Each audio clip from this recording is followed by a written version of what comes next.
इस सीन में ध्यान से देखो। इस सीन में रानी मुखर्जी और अमिताभ बच्चन किस कर रहे हैं। बट क्या आपको पता है ये तब की बात है जब वो उनके बेटे को डेट कर रही थी एंड इसी वजह से जया और रानी के बीच बहुत बड़ी भसर हो गई थी। एंड आपको एक बहुत बड़ी कंट्रोवर्सी के बारे में पता है। एक जर्नलिस्ट ने छाप दिया था कि गोविंदा और रानी एक होटल रूम में पकड़े गए थे एंड ये तो सिर्फ कुछ स्कैंडल्स है। आगे आने वाली चीजें आपको और भी ज्यादा शॉक कर देंगी। तुम में से काफी जेंजी लोग रानी मुखर्जी के बारे में नहीं जानते होंगे, तो उन्हें बता देता हूँ। रानी मुखर्जी कजन है हमारी masterpiece film maker Ayan Mukherjee की, जिन्होंने ब्रह्मास्त्र बनाई थी, उसका वीएफएक्स भी किया था। जो जैसा कि अभी तक आप समझ गए होंगे कि रानी एक फिल्मी फैमिली से आती है। इनफैक्ट इनके fathers one of the founding fathers थे फिल्मालय फिल्म स्टूडियो से। तो जाहिर है कि फिल्म्स की अपॉर्चुनिटी तो इन पे भरपूर थी। बट आपको पता है रानी मुखर्जी मूवीज करना ही नहीं चाहती थी, पर एक इंसिडेंट ने उन्हें बना दिया one of the most famous Bollywood actress. तो जब रानी बस 16 साल की थी, उनके पास एक ऑफर आया एक मूवी आ गले लग जा का। एंड ये मूवी काफी बड़ी होने वाली थी, पर प्रॉब्लम ये थी कि रानी तब सिर्फ एक माइनर थी, इसीलिए उनके पापा ने उन्हें मूवी करने से मना कर दिया। एंड रानी को खुद कुछ शौक नहीं था, पर फिर आई मूवी राजा की बारात। जी हाँ, ये वही मूवी है जिससे हमें ये आइकॉनिक मीम मिला, यू बिच। ये अंग्रेजी गाली अपने पास ही रखना। एंड जितना ही ज्यादा फनी ये मीम था, उतना ही ज्यादा वियर्ड और मेलोड्रामेटिक ये मूवी थी। ये मूवी एवरेज साबित हुई, पर फ्लॉप नहीं गई। मगर आप सोच रहे होंगे कि अगर रानी को मूवीज करनी ही नहीं थी, तो ये मूवीज कहां से आई? इसका रीजन है Kajol. If I'm not mistaken, you are Kajol's cousin. Yeah, my daddy and her daddy are cousin brothers. तो जैसा कि मैंने बताया, काजोल रानी की कजन है। अनलाइक रानी, काजोल ने शुरू से ही मूवी में काम करना शुरू कर दिया था एंड वो हिट पे हिट हो रही थी। तुम मुझसे शादी करना चाहते हो? इंडिया का कानून जानते हो? मैं एक माइनर हूँ। एंड आपको यूनिवर्सल रूल पता ही होगा, जो एक लड़की के पास है वो दूसरी लड़की को भी चाहिए होता है, जैसे मैं। तो रानी ने देखा काजोल की मूवीज हिट हो रही हैं, क्यों ना मैं भी एक्ट करूं। एंड ऐसे रानी मूवीज में एक्ट करने लग गई। एंड ये कमाल की बात थी कि उनकी दूसरी ही मूवी से वो छा गई। आपने ये वाला गाना तो सुना होगा, राइट? I mean, ये मूवी बहुत बढ़िया थी, इसी वजह से रानी मुखर्जी को और ऑफर्स मिलने लग गए। बट फिर आई वो मूवी जो स्टूडेंट ऑफ द ईयर का बाप थी। गेस कर सकते हो वो कौन सी मूवी है? जल्दी से कमेंट में लिखो, फिर मैं बताता हूँ। एक मरी हुई माँ अपनी ही बेटी से अपने रंडवे पति के लिए अपने एक्स सौतन से सेटिंग करवाने को बोलती है। जी हाँ, मैं बात कर रहा हूँ कुछ कुछ होता है की। ये मुझे बताने की जरूरत नहीं है कि इस मूवी का इंपैक्ट बॉलीवुड पर कितना बड़ा था, और इस मूवी के बाद रानी सबकी आंखों का तारा बन गई थी और उन्हें कई मूवीज मिली। बट इस मूवी की वजह से उन्हें एक पर्सन भी मिले जिन्होंने रानी मुखर्जी को कंट्रोवर्सीज के बीच में लाके खड़ा कर दिया था। तो उस टाइम पे रानी मुखर्जी की मूवीज की बातें हर जगह होने लग गई थी एंड साथ ही साथ उनके अफेयर्स भी ऐसे छोटे मोटे अफेयर्स नहीं थे। तो बात है 2000 की, जब गोविंदा 90s के प्योर डेकेड में एक के बाद एक स्मैश हिट दे रहे थे। उनकी कॉमेडी और एक्टिंग के सभी दीवाने थे। उनका नाम कई एक्ट्रेसेस के साथ जोड़ा गया था। पर जब वो एक बार फॉरेन मूवी में शूटिंग कर रहे थे, तो होटल स्टाफ ने उनके रूम में एक एक्ट्रेस को देखा। जी हाँ, मैं वो होटल स्टाफ नहीं था, तो मुझे नहीं पता, लेकिन ऐसे कई सारे आर्टिकल्स, इवन एक जर्नलिस्ट ने ये क्लेम किया है, जो मैं आगे आपको बात बताने वाला हूँ। होटल स्टाफ ने रूम में एक एक्ट्रेस को देखा। जी हाँ, वो एक्ट्रेस कोई और नहीं बल्कि एलिजिडली नाम आया रानी मुखर्जी का। तो एक्चुअली में हुआ यह था कि मैगजीन्स ने रिपोर्ट किया था कि हद कर दी आपने मूवी के टाइम इन दोनों के बीच की दोस्ती हद पार हो चुकी थी। और सबसे शॉकिंग बात यह थी कि तब गोविंदा मैरिड थे एंड इवन उनकी वाइफ ने ये सब रूमर्स से तंग आकर घर छोड़ दिया था। बट गोविंदा ने उन्हें मना लिया। इस पर एक जर्नलिस्ट ने भी आर्टिकल लिखा कि अपेरेंटली उन्होंने अपनी आंखों से देखा था। एंड यस, अभी रिसेंटली गोविंदा की वाइफ ने भी काफी कुछ रिवील किया कि गोविंदा ने कई बार उन पे चीट किया है। फिर बोल रही हूँ, भरोसा नहीं करने का कभी भी। आदमी ना गिरगिट की तरह रंग बदलता है भाई। डैम भाई, अगर तुम्हें गोविंदा की कंट्रोवर्सीज पर एक अलग वीडियो चाहिए तो नीचे कमेंट्स में गोविंदा जरूर लिख देना। बट कंट्रोवर्सी से हटके धीरे धीरे अच्छी मूवीज करके रानी मुखर्जी इंडस्ट्री में अपना नाम बना रही थी। सलमान शाहरुख के साथ उन्होंने काफी अच्छी मूवीज करी, जैसे हेलो ब्रदर, चोरी चोरी चुपके चुपके, पहेली, कभी अलविदा ना कहना। एंड मेरे ख्याल से रानी मुखर्जी वो एक्ट्रेस है जिनके लीड रोल से ज्यादा कैमियोस पॉपुलर हैं। वो हर मूवी में थोड़ी थोड़ी नजर आ जाती थी, फिर चाहे वो मन मूवी का ये गाना हो, काली नागिन के जैसी जुल्फें तेरी काली काली, या मेरी फेवरेट मूवी एंड कैमियो से अलग इनकी लीड मूवीज भी काफी अच्छी चल रही थी। जैसे आपको चलते चलते मूवी तो याद ही होगी, राइट? प्रिया, मैंने भी डिसाइड कर लिया क्या? कि शादी के बाद एक वक्त का खाना मैं बनाऊंगा। जिसके सेट्स पर सल्लू भाई ने गाड़ी घुसा दी थी और शाहरुख को धमकी दे दी थी। अगर आपको इसके बारे में जानना है तो हमारे ये वाला वीडियो जरूर देखना। मिड 2000s में रानी मुखर्जी का करियर उनके पीक पर था। वो लगातार एक के बाद एक कमर्शियल और क्रिटिकल हिट्स दे रही थी, जैसे वीर ज़ारा, बंटी और बबली, ब्लैक। मेरे लिए पानी की हर एक बूंद महासागर सी है। She's not answering my question. But ये वही मूवी थी जिसमें रानी मुखर्जी ने अपने बीएफ के पापा अमिताभ बच्चन को किस कर दिया था एंड बहुत हंगामा हो गया था।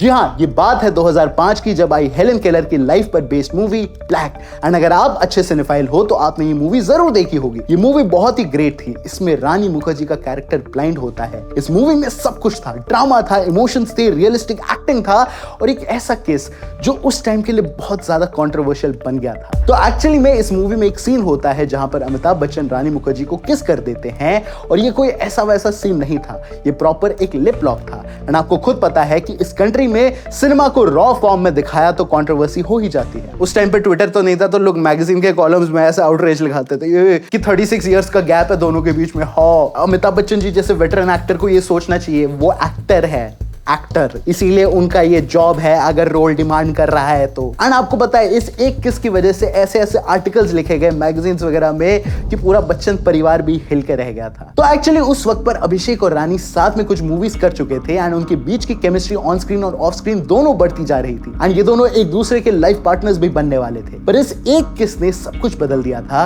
क्योंकि ये जब किस वाला सीन रिलीज हुआ तब रानी मुखर्जी अभिषेक बच्चन के साथ एक सिचुएशनशिप में थी। एंड उसके बाद जब ये सीन रिलीज हुआ, फिर आर्टिकल्स वगैरह छापे गए, ये वो, तो ऑफ कोर्स मेंटल पीस का तो लग जाता है लौड़े। और इस इंसिडेंट का सबसे बुरा लगा अभिषेक की मॉम और पेपराजी की नाइटमेयर जया जी को, जो कि रानी से काफी खफा हो चुकी थी। तो 2007 में आई एक मूवी लगा चुनरी में दाग एंड इसकी कास्ट सुन के आप हैरान हो जाओगे। इस मूवी में अभिषेक बच्चन थे, जया बच्चन थी, कोनकोना सेन शर्मा एंड हमारी प्यारी रानी मुखर्जी। एंड अब तुम गेस कर सकते हो कि इतने बड़े कंट्रोवर्सी के बाद आपस में मिलना कितना ऑकवर्ड रहा होगा। जया जी ने वो किस काफी सीरियसली ले लिया था। इनफैक्ट रानी ने बताया कि कैसे इस मूवी के सेट्स पर जया और कोनकोना अपना एक इको चेंबर बना के रानी को बुली करते थे। कई बार सेट्स पर इन दोनों के बीच गर्मा गर्मी रहती थी, पूरा सेट शांत रहता था एंड ये लड़ाई काफी लंबी चली। वो दोनों बंगाल से थे तो प्यार बढ़ी जाता है। और अब ये दोनों साथ दुर्गा पूजा में भी साथ नजर आने लग गए। एंड आपको एक कमाल की चीज बताता हूँ कि मुखर्जी फैमिली की दुर्गा पूजा मुंबई में सबसे बड़ी होती है और इसीलिए ही अयान मुखर्जी की मूवी ब्रह्मास्त्र का भी यही बैकड्रॉप था, क्योंकि जो आप देखते हो आप वही बन जाते हो। इसीलिए तो सारी चटपटी बाडी सिनेमैस्टिक देखती है। तो जहां कंट्रोवर्सीज ने रानी मुखर्जी का करियर जरूर डिरेल करने का कोशिश किया, पर उनकी पॉपुलैरिटी में कोई कमी नहीं थी। स्टिल वो बैक टू बैक मूवीज कर रही थी, भले ही उनमें से ज्यादातर मूवीज फ्लॉप या एवरेज होती थी। बट एक बहुत ही वियर्ड चीज थी कि फ्लॉप होने के बावजूद भी एक के बाद एक वाईआरएफ के हर दूसरे प्रोजेक्ट्स में रानी नजर आने लग गई थी, फिर चाहे उनकी पिछली मूवी फ्लॉप रही हो या डिजास्टर। एंड यहीं से धीरे धीरे लोगों को शक होने लगा कि दाल में कुछ तो रोमांटिक हो सकता है। और जब कुछ सामने आया तो सब शॉक हो गए कि रानी मुखर्जी ऐसा भी कर सकती है। तो 1998 में जब करण जौहर के साथ रानी कुछ कुछ होता है कि शूटिंग कर रही थी, तो उस दौरान करण से मिलने उनके दोस्त आते हैं और वो देख के दंग रह जाते हैं कि रानी फर्स्ट एक्ट्रेस थी जिन्होंने उनसे काम की उम्मीद में एक्स्ट्रा स्वीटनेस नहीं दिखाई। एंड आप गेस कर सकते हो कि मैं किस प्रोड्यूसर की बात कर रहा हूं। जी हाँ, मैं बात कर रहा हूं वाईआरएफ के मालिक और डीडीएलजे के डायरेक्टर हमारे उदय भाई के भाई आदित्य चोपड़ा की। बेशक उनकी पहली मुलाकात छोटी रही हो, पर इससे आगे चल के बहुत ही बड़ी कंट्रोवर्सीज सामने आने वाली थी। तो अभिषेक से ब्रेकअप के बाद जब रानी बैक टू वाईआरएफ मूवीज कर रही थी, उनके और आदित्य के बीच की दोस्ती गहरी होती चली गई और धीरे धीरे प्यार में बदल गई। एंड आपको लग रहा होगा क्या मस्त फेरी टेल स्टोरी है, राइट? नहीं, इस लव स्टोरी में ट्विस्ट था, क्योंकि जब इनके बीच में प्यार पनप रहा था तब आदित्य चोपड़ा ऑलरेडी मैरिड थे। अरे यार, बताता हूं कैसे। तो इवन इन दोनों की शादी 2010 में हुई थी। रूमर्स की माने तो ये दोनों 2005 से ही रिलेशनशिप में थे और कहते हैं कि ये रिलेशनशिप आदित्य के डाइवोर्स का रीजन भी बना। मैंने क्लेम नहीं किया, रिपोर्ट्स हैं। इनफैक्ट यही रीजन था जिसकी वजह से यश चोपड़ा जी इस शादी के खिलाफ थे, पर इवेंचुअली वो भी मान गए थे। बट आप ये मत सोचना कि अफेयर वाली बात झूठ है। तो एक्चुअली में सिमी ग्रेवाल जो हर किसी का इंटरव्यू लेती है, जब रानी उनके शो में गई थी तो उन्होंने यूं ही आदित्य के बारे में पूछा तो रानी ने अपना टेम्पर खो दिया। सिमी के पर्सनल क्वेश्चंस पूछते ही रानी हो गई अपसेट। दोनों एक्ट्रेसेस के बीच आर्ग्यूमेंट्स होने लगे।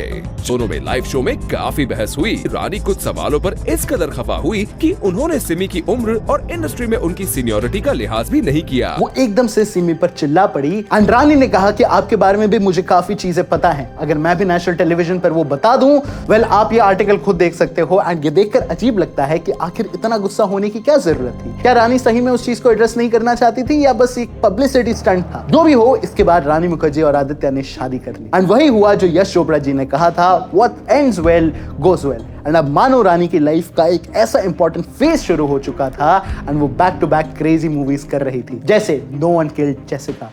उसने मारा है, ये तुम्हें पता है, मुझे पता है, 300 विटनेसेस को पता है, आधे इंडिया को पता है, and he still got away with it. इसमें आपको कोई ओवर द टॉप एक्शन नहीं, सिर्फ रियल एक्टिंग देखने को मिलेगी। एंड आपको इस मूवी का ये गाना तो याद ही होगा, राइट? ड्रीमम वेकअपम क्रिटिकल कंडीशनम। ये है अय्या मूवी का, जिसके सारे गाने चटपटे थे और आज भी मैं बर्तन धोते हुए रोज सुनता हूँ। देखा जाए तो रानी मुखर्जी सिर्फ हीरोइन नहीं बनती, वो कैरेक्टर रोल्स में भी नजर आती है, जैसे मूवी तलाश में, जिसमें उन्होंने क्या सही हाउसवाइफ का रोल प्ले किया है। I mean, ये होती है परफेक्ट हाउसवाइफ। इसने मैरी कॉम, ओए मैरी कॉम कौन लिखा ये वो टाइम था जब प्रीति जिंटा, जूही चावला, सुष्मिता सेन जैसी एक्ट्रेस गायब हो गई थी, बट उसी एरा की हीरोइन रानी मुखर्जी आज भी स्टार हीरोज को टक्कर दे रही थी। कंटेंट बेस्ड मूवीज जैसे मर्दानी और हिक्की। एंड मर्दानी में आपने देखा ही होगा कि रानी मुखर्जी ने अपना 200% दिया है। ये इंडिया है, यहाँ ऐसे भी फैसले किए जाते हैं। वरना हमारे राजा साहब तो मुंह उठाकर सेट पर चले आते हैं। इनफैक्ट अभी पिछले नेशनल अवार्ड्स में रानी मुखर्जी को बेस्ट एक्ट्रेस का नेशनल अवार्ड मिला उनकी film miss Norway versus Chatterjee के लिए। तो उससे आप समझ सकते हो कि रानी मुखर्जी अपने रोल्स को सीरियसली लेती है। पर क्या आपको पता है, ये मूवी स्टार्ट होने के 10 दिन पहले ही रानी के साथ एक बहुत बड़ा इंसिडेंट हुआ जो बहुत शॉकिंग था। तो actually Rani Mukherjee is not just a good actor, but she is also a good mother, जिनके पास ऑलरेडी एक बेटी है। एंड 2023 में रानी मुखर्जी वेलकम करने जा रही थी अपने दूसरे बच्चे को एंड वो काफी एक्साइटेड थी to live that phase of motherhood. But फिर कुछ बहुत ही सैड हुआ। एक्चुअली में 5th मंथ ऑफ प्रेगनेंसी में उनका मिसकैरेज हो गया कोविड-19 की वजह से। ये सुन के ही बहुत शॉकिंग लगता है कि एक माँ पर क्या बीती होगी इस पीरियड में। And I finally got pregnant and then I lost the baby. So obviously it was a वो इमोशनली काफी टूट चुकी थी, ना ही सोशल मीडिया पर ज्यादा एक्टिव थी, ना ही कहीं और। बट फिर आई movie Miss Chatterjee versus Norway and इसके अंदर लीडिंग एक्ट्रेस थी रानी Mukherjee.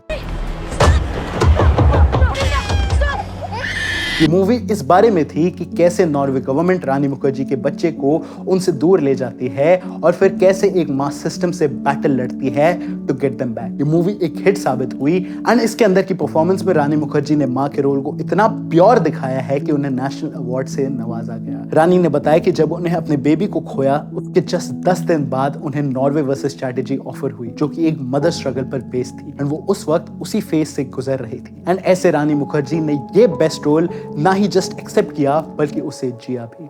Judge sir, one request sir. I love my children sir. And guess what, वो उसके बाद भी नहीं रुकी क्योंकि अभी आने वाली है मर्दानी की तीसरी इंस्टॉलमेंट। तो जैसों को काट के रख देती है। ये उसी मूवी का पार्ट है जिसमें हमें ये 2 ग्रेट विलन्स दिए थे। यानी ये देखना इंटरेस्टिंग होगा कि अब रानी इसमें क्या परफॉर्मेंस करती है। आप ये मूवी देखने जरूर जाना क्योंकि मैं तो जाऊंगा। एंड अगर ये वीडियो 30 जनवरी के बाद देख रहे हो तो प्लीज गो फॉर इट भाई। रानी मुखर्जी वो एक्ट्रेस हैं जो 2000 में टॉप पर थी एंड आज भी हिट मूवीज दे रही हैं, व्हिच इज रेयर क्योंकि आज तक बॉलीवुड में सिर्फ 3% एक्ट्रेस ही ये कर पाई हैं। रानी मुखर्जी ने काफी कंट्रोवर्सीज को टैकल किया and at the end nepotism नहीं बल्कि खुद के टैलेंट से पॉपुलैरिटी कमाई। उनकी एक्टिंग, उनकी वॉइस इज द रीजन कि वो आज भी कंसिस्टेंट हैं एंड लोगों को पसंद है। आई होप वो आगे भी ऐसे ही हमें वुमेन सेंट्रिक लीड्स में नजर आती रहे। We all love you Rani Mukherjee ma'am. तो ये था हमारा वीडियो ऑन रानी मुखर्जी। आपको इस पूरे वीडियो के बारे में क्या लगता है हमें नीचे कमेंट्स में जरूर बताइएगा। Special thank you to the entire team of Cinemastic, Annie Suraj and me Arfan, क्योंकि मेरा नाम सिनेमैस्टिक नहीं है। एंड मैं मिलूंगा आपसे अगले सिनेमा टॉपिक रिलेटेड वीडियो में, तब तक के लिए ऐसा हो नहीं सकता कि तेरी याद ना